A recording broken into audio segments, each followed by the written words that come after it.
Pendant des décennies, des noms comme Meta, Amazon, Tesla ou encore Walmart incarnaient la toute-puissance économique américaine. Des empires intouchables. Des modèles à suivre. Mais aujourd'hui, quelque chose a changé. Rien à leur acheter quoi que ce soit, même si c'est une carotte miniature. J'ai vérifié. Vérifiez le paquet. Une situation qui inquiète tout le monde, qui crée le chaos. On peut manger sans les produits des États-Unis. Et prennent une décision radicale. Ne plus acheter américain. Ce boycott ne se limite pas à un pays ou à une région. Il s'étend de la Chine à l'Europe, en passant par le Moyen-Orient. Et surtout, il ne ressemble pas à une simple tendance passagère. C'est un signal fort. Très fort. Derrière ce rejet, il y a un contexte explosif, une guerre commerciale mondiale, marquée par des taxes douanières successives, des représailles économiques et des chaînes d'approvisionnement totalement désorganisées. Résultat, les coûts de production flambent, les marges se réduisent, et pendant ce temps, les concurrents locaux gagnent du terrain à une vitesse impressionnante. Certaines entreprises américaines vivent aujourd'hui une chute que l'on n'avait plus vue depuis des décennies. Alors, qui sont ces géants en difficulté? Et surtout, comment en sont-ils arrivés là? Commençons par Tesla. Il fut un temps où Tesla symbolisait l'avenir. Innovation, audace, révolution électrique. Une fierté nationale. Mais aujourd'hui, l'entreprise d'Elon Musk traverse une zone de turbulence sans précédent. En une seule journée, Tesla a perdu 127 milliards de dollars de capitalisation boursière. Un choc historique. Dans les rues américaines, des manifestations émergent. D'abord isolées, elles deviennent rapidement un mouvement national, de New York à Tucson. En ligne, le phénomène explose avec le hashtag Tesla Takedown. Des milliers de messages, de témoignages négatifs, de critiques visant la marque et son PDG. Beaucoup pointent du doigt l'implication politique d'Elon Musk, jugée trop envahissante. Les investisseurs s'inquiètent. Les marchés doutent. Même si Musk tente de rassurer, affirmant que Tesla se porte bien, le cours de l'action raconte une autre histoire, autour de 700 $, bien loin de ses sommets passés. Et la colère ne reste pas virtuelle. Certains propriétaires de Tesla redoutent désormais pour leurs véhicules. Des actes de vandalisme sont signalés. Un nouveau propriétaire confiait récemment sa peur. Peu importe vos opinions politiques, touchez pas à ma voiture. D'autres, au contraire, coupent définitivement les ponts. La chanteuse Sheryl Crow a même publié une vidéo montrant sa Tesla emmenée par une dépanneuse, célébrant son détachement de la marque. Mais le vrai coup dur vient des chiffres. En Europe, les ventes Tesla ont chuté jusqu'à 45% en un seul mois. En Chine, un marché qui représentait près de 40% des ventes mondiales, la situation est tout aussi critique, moins 27% en janvier 2024, comparé à l'année précédente. Les consommateurs chinois se tournent désormais vers des marques locales comme BYD ou NIO, technologie avancée, prix plus bas de plusieurs milliers de dollars, et surtout aucune dépendance à la guerre commerciale américaine. À cela s'ajoute un autre problème majeur, les coûts de production. Les taxes élevées sur les batteries au lithium et les composants électroniques importés de Chine font exploser les dépenses. Les usines américaines de Tesla subissent de plein fouet les ruptures logistiques, et les investisseurs commencent à se retirer. Les grands fonds réduisent leur position. Des milliards s'évaporent. Tesla est désormais face à un choix stratégique clair. Diversifier ses fournisseurs, réduire sa dépendance à la Chine, ou baisser ses prix pour retenir les clients, au risque de sacrifier ses marges. Le temps presse. Très vite. Dans la course mondiale aux véhicules électriques, l'adaptation n'est plus une option, c'est une question de survie. Passons maintenant à un autre pilier de l'économie américaine, Walmart. Pendant longtemps, Walmart était tout simplement imbattable. Plus de 4600 magasins, des dizaines de millions de clients chaque semaine, une machine logistique impressionnante et une promesse simple, les prix les plus bas, tous les jours. Mais aujourd'hui, même ce géant vacille. Les économistes considèrent Walmart comme un véritable thermomètre de l'économie américaine. Quand Walmart anticipe une baisse des dépenses des consommateurs, ce n'est jamais anodin. C'est souvent le signe d'un ralentissement économique plus profond. Le problème, une grande partie des produits vendus chez Walmart, vêtements, articles ménagers, produits alimentaires, proviennent de Chine et du Canada. Avec l'instauration de lourdes taxes douanières, les coûts d'importation ont explosé. Walmart a dû répercuter ces hausses sur les prix. Et ce sont les consommateurs américains qui paient la facture. Résultat, les prix montent. L'alimentation, le carburant, les services, tout devient plus cher. Les familles resserrent leur budget. Elles achètent l'essentiel. Le superflu attendra. Dans ce contexte, le modèle prix bas de Walmart perd peu à peu son avantage concurrentiel. Et comme si cela ne suffisait pas, une nouvelle menace s'impose, Temu et Shein. Ces plateformes chinoises cassent les codes. Prix ultra bas, livraison gratuite, promotion permanente. En 2023, Temu a dépassé les 50 millions d'utilisateurs aux États-Unis. Un chiffre qui fait trembler toute l'industrie du retail. Pour résister, Walmart accélère sa transformation. Développement du e-commerce, livraison plus rapide, programme de réduction ciblée. À l'avenir, l'enseigne devra probablement renforcer ses offres sur les produits essentiels pour conserver sa clientèle historique. La question reste ouverte. Walmart parviendra-t-il à défendre sa position de numéro 1 face à une concurrence mondiale plus agile et plus agressive? Une chose est sûre, l'âge d'or est derrière lui. Ces géants américains sont à un tournant décisif. S'adapter, innover, se réinventer ou disparaître lentement. Et ce qui se joue aujourd'hui dépasse largement ces entreprises. C'est une reconfiguration profonde de l'économie mondiale qui est en marche. Pendant plus d'un siècle, General Motors et Ford ont façonné l'ADN de l'industrie automobile américaine. De la mythique Ford Model T au pick-up emblématique comme le Ford F-Series ou le Chevrolet Silverado, ces deux géants dominaient les routes et l'économie. Ils incarnaient la puissance industrielle des États-Unis. Mais aujourd'hui, le décor a changé. Et le contraste est saisissant. Les exportations s'effondrent. Les coûts explosent. Et partout dans le monde, les consommateurs revoient leurs priorités. En Europe, en Chine, au Mexique, les acheteurs se tournent de plus en plus vers des marques locales. Résultat, GM et Ford se retrouvent coincés dans un marché devenu brutalement hostile. En 2023, les exportations de voitures américaines vers la Chine ont chuté de plus de 30%. La raison est claire. Pékin privilégie désormais massivement ses constructeurs nationaux, tout en imposant des barrières élevées aux véhicules importés. En Europe, même scénario. Les consommateurs se détournent progressivement des marques américaines au profit de groupes comme Volkswagen, Renault, ou encore de modèles électriques proposés par Tesla et BYD. Le Mexique, autrefois pilier stratégique pour GM et Ford, n'est plus le refuge qu'il était. Les marques locales, bien moins chères, dominent désormais le marché. Et en Chine, des constructeurs comme BYD ou Xpeng, soutenus par l'État et portés par une technologie avancée à prix réduit, séduisent massivement les consommateurs. À cela s'ajoute un problème structurel majeur, la dépendance aux composants importés. Semi-conducteurs, batteries pour véhicules électriques, pièces électroniques, une grande partie de ces éléments provient de Chine, du Mexique ou du Canada. Lorsque Washington augmente les droits de douane, les coûts de production s'envolent instantanément. Ford et GM se retrouvent alors face à un dilemme impossible. Absorber ces coûts et rogner leurs marges, ou augmenter les prix des véhicules. Ils ont choisi la seconde option. Et le marché n'a pas pardonné. Les consommateurs hésitent, reportent leurs achats ou changent de marque. Sous cette pression constante, les deux groupes cherchent désormais des solutions de survie.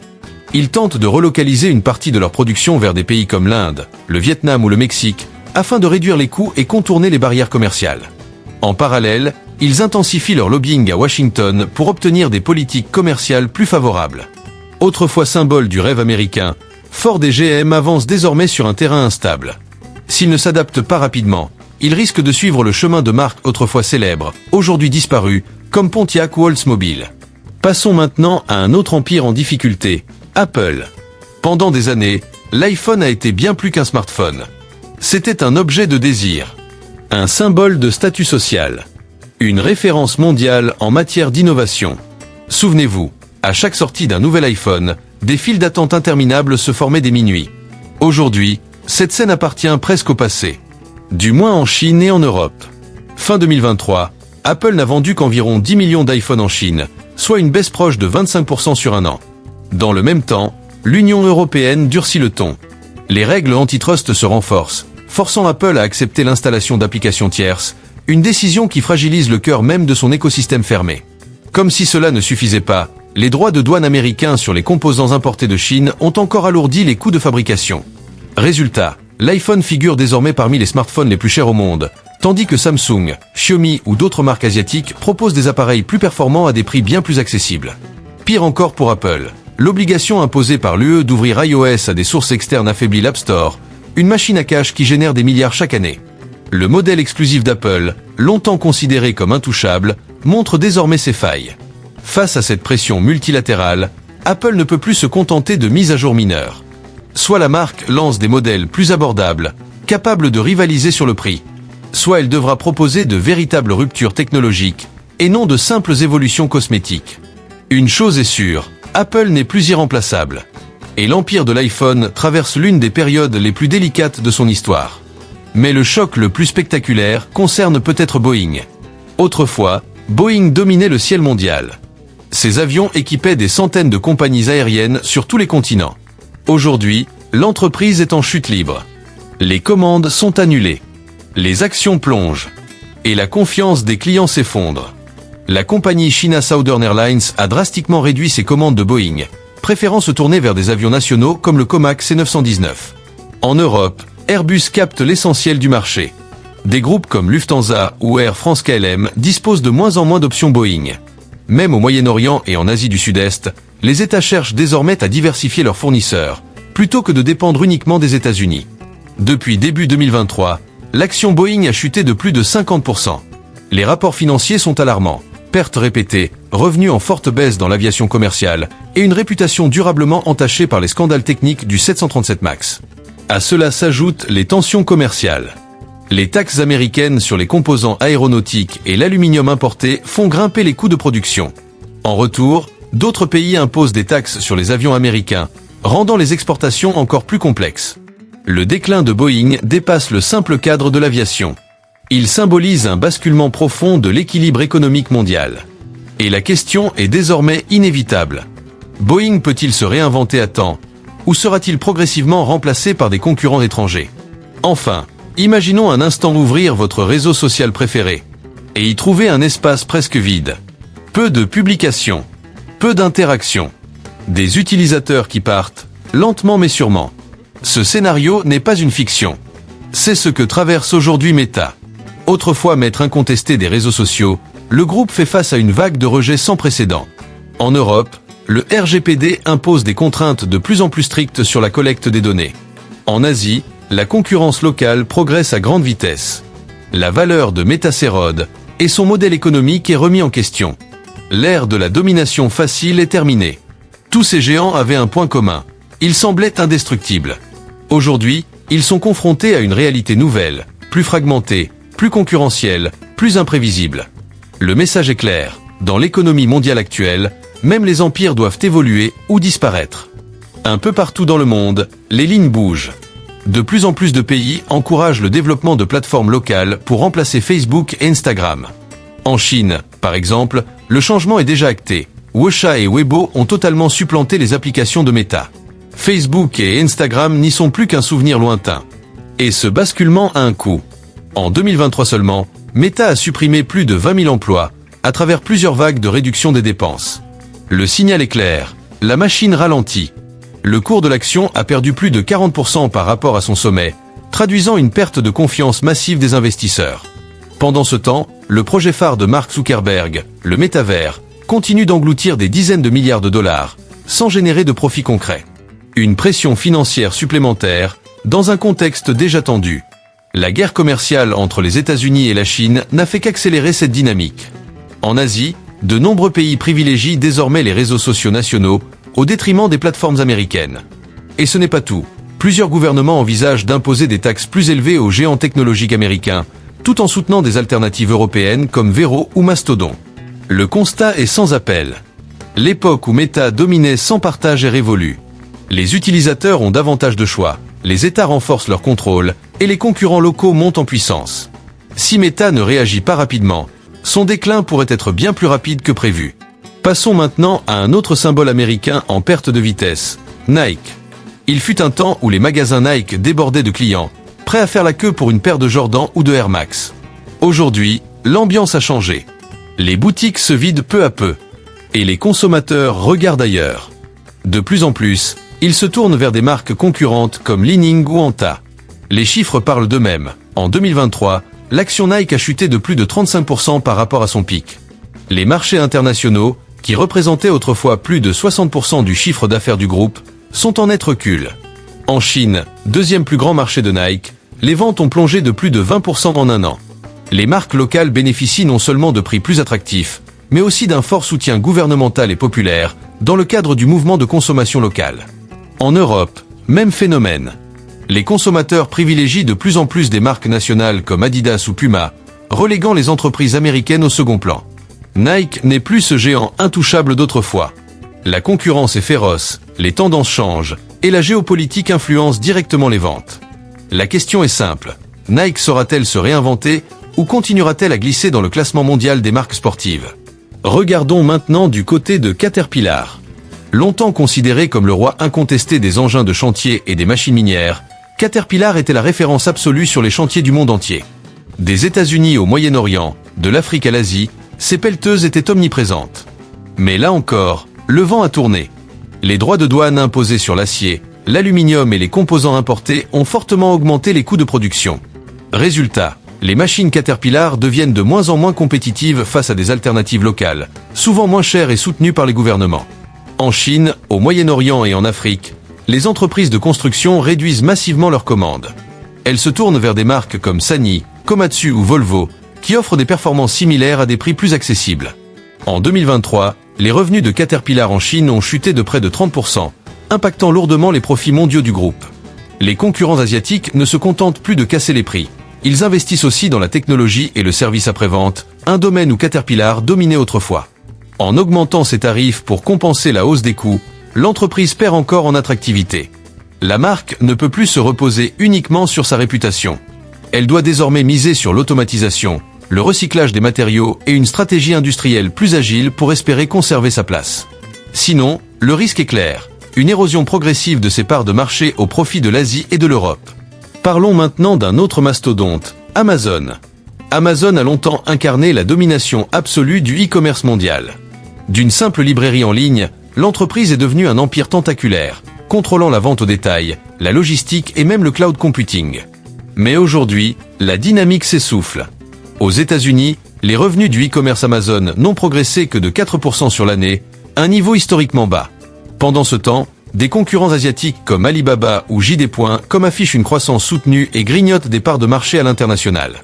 Les droits de douane sur les importations chinoises ont renchéri le prix des produits vendus sur la plateforme. Les coûts du carburant et du transport ont bondi de 15 à 25%, comprimant les marges. Les entrepôts sont saturés, alors même que le pouvoir d'achat des consommateurs diminue. De plus en plus d'Américains préfèrent désormais soutenir les petites entreprises locales, plutôt que d'acheter systématiquement sur Amazon. À cela s'ajoutent les critiques récurrentes sur les conditions de travail, qui ternissent l'image du groupe. Amazon n'est plus le rouleau compresseur d'hier. Entre hausse des coûts, perte de clients et concurrence accrue, le géant est à un tournant stratégique majeur. Dernier exemple, McDonald's. Autrefois symbole mondial de la restauration rapide, l'enseigne fait aujourd'hui face à des boycotts et à une concurrence locale de plus en plus agressive. En Chine, en France et dans plusieurs pays européens, les revenus sont en net recul, tandis que les coûts d'exploitation augmentent. En Chine, les consommateurs se tournent vers des chaînes locales, mieux adaptées aux goûts nationaux. En Europe, la demande évolue, les clients privilégient des aliments plus sains, plus frais, et s'éloignent des fast-foods américains. La jeune génération, en particulier, rejette de plus en plus les repas ultra transformés. Pour certains consommateurs, McDonald's incarne une forme de soft power américain, ce qui accentue encore le rejet dans certains pays. Pour rester dans la course, la marque devra revoir sa stratégie. Menu plus équilibré, adaptation culturelle, communication repensée. Alors, McDonald's peut-il rebondir, ou est-il condamné à décliner? Quand on observe les difficultés de Tesla, Amazon, Meta, Ford et bien d'autres, une réalité s'impose. Les États-Unis ne sont plus invincibles sur le marché mondial. Les entreprises qui dominaient autrefois la planète perdent progressivement leur avantage, sous l'effet combiné de la concurrence internationale, des guerres commerciales et de l'évolution des comportements de consommation. Ce n'est pas qu'une série de mauvaises performances économiques. C'est un signal d'alerte majeur pour l'économie américaine dans son ensemble. La question reste ouverte. L'Amérique peut-elle inverser la tendance, ou assiste-t-on à un changement durable de l'ordre économique mondial? Dis-moi ce que tu en penses en commentaire. Si cette analyse t'a été utile, pense à j'aimer la vidéo, à la partager autour de toi et à t'abonner à la chaîne pour ne rien manquer des prochaines analyses sur l'économie mondiale.